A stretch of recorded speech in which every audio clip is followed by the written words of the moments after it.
Bueno, y se encuentra con nosotros Daniela y ella es máster en educación y está lista para conversarnos acerca de este tema, porque yo sé que muchos en casita tienen chiquitines y de pronto no saben cómo trabajar con ellos o de pronto no saben si hay algo por ahí que deben prestarle más atención, pero justamente para hablarnos de ese tema está con nosotros Daniela.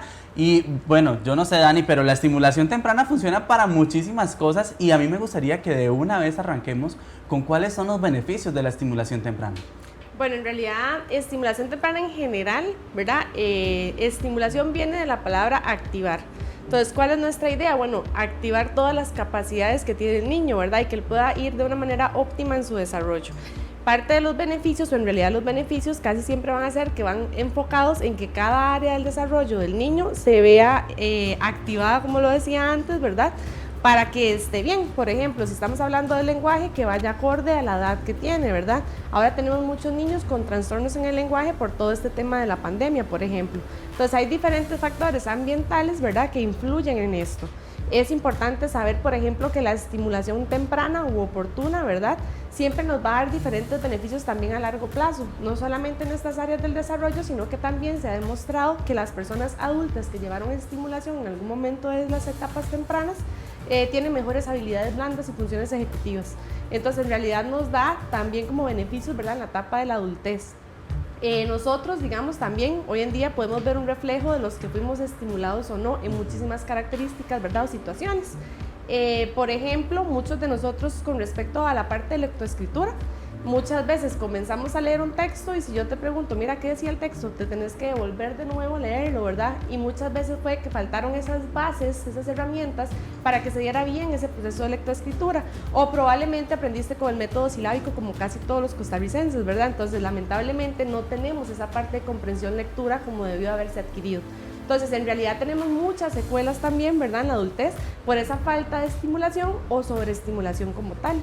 Ok, bueno, vean, en este momento vamos a abrir nuestra línea de WhatsApp que es 89010189 para que usted le pueda hacer todas esas consultas a Daniela y que ella pueda pues ayudarles un poquitito también de pronto si usted tiene alguna consulta ahí en casita. Recuerde, bueno, ahí está en pantalla 89010189. Ya Sofi está lista, ¿verdad, Sofi? Para empezar a recibir todas esas preguntas. Ya en cualquier momento me llegan aquí los primeros mensajes. Yo quiero aprovechar esto que está diciendo Dani porque de hecho tal vez no lo habíamos pensado. Hace unos días una amiga decía que había llevado el hijo a donde un pedagogo porque tiene algunos rechazos a veces con los compañeros y entonces el pedagogo le decía que uno de los factores que más importante lo habían afectado era que él estuvo en pandemia en su ingreso a la parte lectiva y no se podían tocar, no podían jugar entre sí, se tenían que lavar las manos cada 5 minutos, entonces él creó en su primera fase, ¿verdad?, de contacto con otros niños esto, entonces el tratar de que ahora de la noche a la mañana, ¿verdad?, actuara como que si eso no hubiera pasado, entonces yo me puse a pensar, todos los niños que pasaron por esa etapa, ¿verdad?, pueden tener algún tipo de retraso, ¿verdad?, en ese desarrollo. ¿Cómo podemos más bien tratar los papás en la casa de integrar un poquito a estos niños que tal vez ahora ya están entrando a primero, segundo, ¿verdad?, y que tuvieron ese proceso tan difícil del que fue la pandemia? Ok, algo importante, por ejemplo, la parte de lo que es la edad de la primera infancia, que es algo, o sea, que va muy de la mano con lo que acabas de decir, que ahora muchos chicos por la pandemia tienen muchas secuelas, ¿verdad? Anteriormente hablábamos de primera infancia cuando hablábamos de niños de 0 principalmente a 6 años y ahora hablamos de primera infancia de 0 a 8 años. Entonces hay un cambio de 2 años, ¿verdad?, donde se incrementó esta etapa. ¿Por qué? Porque realmente sí hemos visto que hay un retraso aproximado de 2 años en el desarrollo de casi todos los chicos, ¿verdad?, que nacieron en pandemia o como dice usted, que llegaron a esa adaptación social ya tal vez pues muy tardío, por así decirlo. Lo que siempre recomendamos es que tengan mucha interacción social, ¿verdad?, que si los chicos están en casa, ojalá puedan ingresar a algún tipo de taller, algún tipo de clases extras, ¿verdad?, puede que sea algo deportivo, puede ser una guardería, un ratito, ¿verdad?, en las mañanas y demás, donde el niño sí pueda empezar a tener como esa interacción, ¿verdad? Ahora, sí es importante siempre la valoración. ¿Por qué? Porque no todos los niños fueron afectados de la misma manera, ¿verdad? Exacto. Hay chicos que tal vez tienen problemas a nivel sensorial, entonces estos chicos que tienen a nivel sensorial, bueno, lo ideal es que sean acompañados por un terapeuta ocupacional, ¿verdad? Ojalá con integración sensorial. Entonces, en realidad, cada uno de los niños lo que necesita es ser evaluado para saber cuál área del desarrollo, ¿verdad?, en este momento se encuentra rezagada. Hay niños que tal vez no sintieron la pandemia, ¿verdad?, Yo tengo una guardería y yo tengo chicos que estuvieron con nosotros toda la pandemia porque los papás tenían que trabajar. Exacto. Entonces son chiquitines que usted ve la diferencia completa entre los que llegan nuevos, que tal vez siempre estuvieron en casa, y los chicos que estuvieron siempre durante la guardería. ¿Por qué? Porque tuvieron esa interacción, esa estimulación. Entonces se ve que van más adelante que los demás pequeñitos. Dani, ¿desde qué edad podemos empezar a hablar de estimulación temprana? Porque, bueno, ahora hablabas de la primera infancia, pero ¿qué pasa si de pronto, no sé, el chico empieza como, o los papás lo quieren llevar a estimulación temprana, diría yo, pero ya son a los 7 años? Ok, algo importante es saber que la estimulación inicia desde la pancita. Mira, empezamos con estimulación prenatal, que es algo que lamentablemente en Costa Rica no se ha puesto de moda y ocupamos ponerlo de moda, ¿verdad? ¿Por qué? Porque en realidad en Costa Rica lo que se da mucho es que las personas van tal vez a cursos de preparación para el parto, pero no a estimulación prenatal como tal. Para mí fue una experiencia muy bonita cuando me certifiqué, porque recuerdo que la profesora nos decía, es que de verdad hay momentos en los que el niño tal vez está bebé y decimos rojo y el niño sigue el color rojo.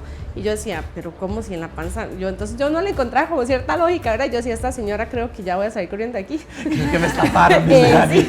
Entonces me hizo gracia porque cuando ya ella llega y apaga todas las luces, ¿verdad? Y entonces coge un papel rojo y coge un foco y empieza a pasar el color rojo y ve donde la pancita, donde el bebé empieza a seguir la luz, ¿verdad? Yo decía, wow.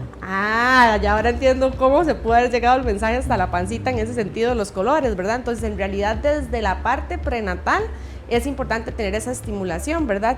Ahora, ¿qué sí recomendamos? Bueno, que no se dé antes de los 40 días de nacido. ¿Por qué? Porque son 40 días de adaptación con el entorno.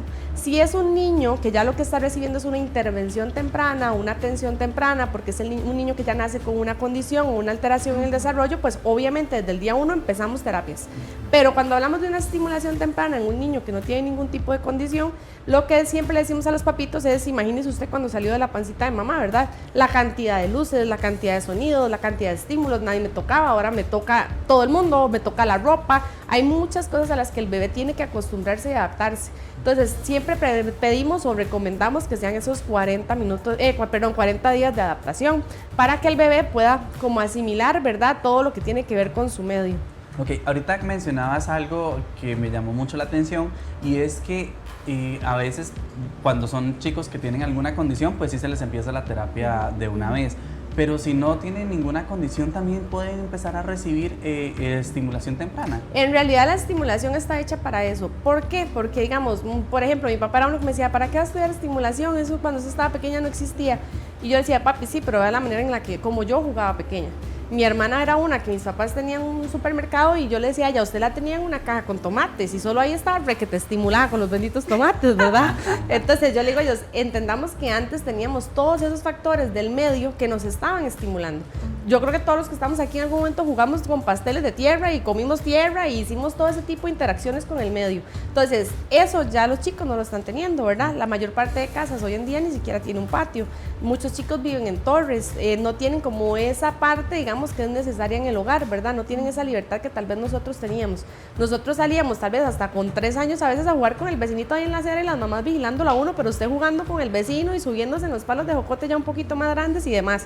Ya eso no se da, ya no se está dando el medio para que los chicos puedan ser estimulados de esa manera, ¿verdad? Entonces, en realidad, la estimulación temprana, pues lo que ayuda es que los chicos adquieran todas esas habilidades que ellos van a necesitar a futuro. Dani, ahorita decías algo que me pareció muy interesante y es que los chicos ya no juegan como antes, pero también a veces los papás tienen un papel muy importante ahí, ¿verdad? Porque yo he visto que ahora los papás, específicamente cuando son primerizos, y me van a disculpar, yo sé que yo no tengo hijos, pero lo que les voy a decir, parece que tienen a los hijos en una burbujita, ¿verdad? Que no quiere que se les ensucien las manos, que si se caen, corren de una vez a recogerlos para que no lloren y toda la cosa, pero al final yo siento que eso no les favorece mucho. Ahora, de hecho, hay algo que dicen que les llaman a los papás de helicóptero, ¿verdad? Que quieren como abarcarlo todo, como que no les pase nada, ¿verdad? Y corremos a que el niño no tenga, digamos, ningún tipo de consecuencia. De hecho, por ejemplo, se ha malinterpretado el hecho de que el niño no llore, ¿verdad? Es cierto, el niño no tiene que llorar porque eleva sus niveles de cortisol y no es que yo le diga a usted, mira, usted tiene que dejar a su hijo llorar 5 horas en la cuna, jamás. A lo que me refiero es que, por ejemplo, si el niño se cae, ¿verdad? Es normal, o sea, obviamente se cayó, le dolió, va a llorar, Pero si tratamos de que ese sentimiento el niño no lo viva, no lo experimente, ¿verdad? Estamos cortando el hecho de que el niño sepa más adelante cómo regular sus propias emociones. Entonces, lamentablemente, tenemos niños muy desbordados emocionalmente porque no han podido adquirir por medio de las diferentes actividades diarias, ¿verdad? Esas destrezas. Ok. Ya Sofía está lista con la primera pregunta, ¿verdad, Sofía? Sí, bueno, aquí ya tengo unas preguntas. Una de estas había sido María Fernanda Solano, que nos preguntaba desde qué edad precisamente se podía estimular, pero bueno, ya sabemos que desde el vientre usted puede ya empezar a estimular. Carlos Andrés Jiménez nos está preguntando, ¿es verdad que la estimulación temprana ayuda en el desarrollo del lenguaje? Sí, un montón. Digamos, la estimulación temprana como tal, para que me entiendan un poquito, digamos, la estimulación temprana como tal, lo que hacemos es aprovechar toda la plasticidad neuronal. ¿Qué quiere decir esto? Es el momento en el que tu cerebro puede reestructurarse, ¿verdad? Reorganizarse y hacer nuevas conexiones neuronales. Todos los chicos de los 0 a los 3 años principalmente, que es la etapa más importante, tienen hasta 5 veces más conexiones neuronales de las que deberían tener. Entonces, ¿qué pasa en cierta etapa? Bueno, empieza a haber algo que se llama una poda neuronal, ¿verdad? Se empiezan a quitar esas conexiones neuronales que no estamos utilizando. Entonces, entre más el niño sea estimulado en estos primeros 3 años de vida, mejor. ¿Por qué? Porque esas conexiones van a seguir quedando ahí, ¿verdad? Esa poda neuronal sería menor, ¿verdad? Entre más el niño se estimule durante esta primera fase de su vida. Y el lenguaje está dentro de eso, ¿verdad? Tenemos todas las áreas del desarrollo y esa es una de las que trabajamos siempre desde bebés. Como les decía antes, desde el vientre ya empezamos a trabajar. De hecho, yo le voy a decir algo muy real.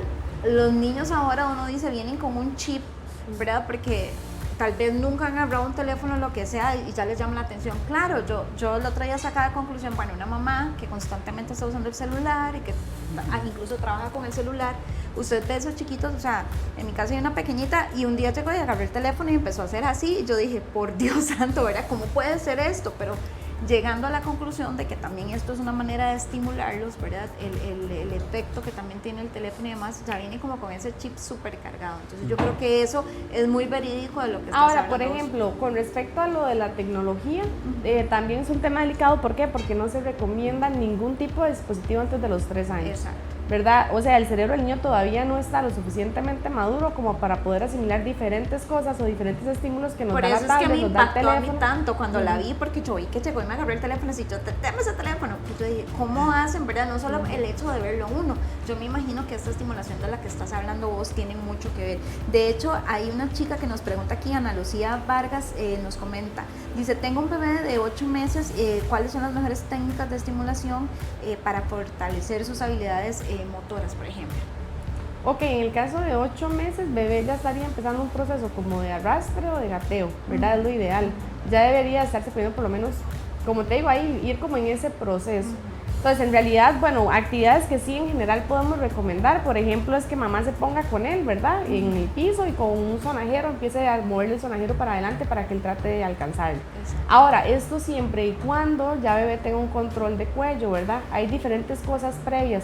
Era una de las cosas que hablaba antes con su compañero, ¿verdad? Que yo le explicaba, yo le decía, vea, yo siempre trato de abstenerme como dar recomendaciones de actividades porque siempre tratamos de primero evaluar al niño para ver si tiene esas capacidades necesarias, ¿verdad?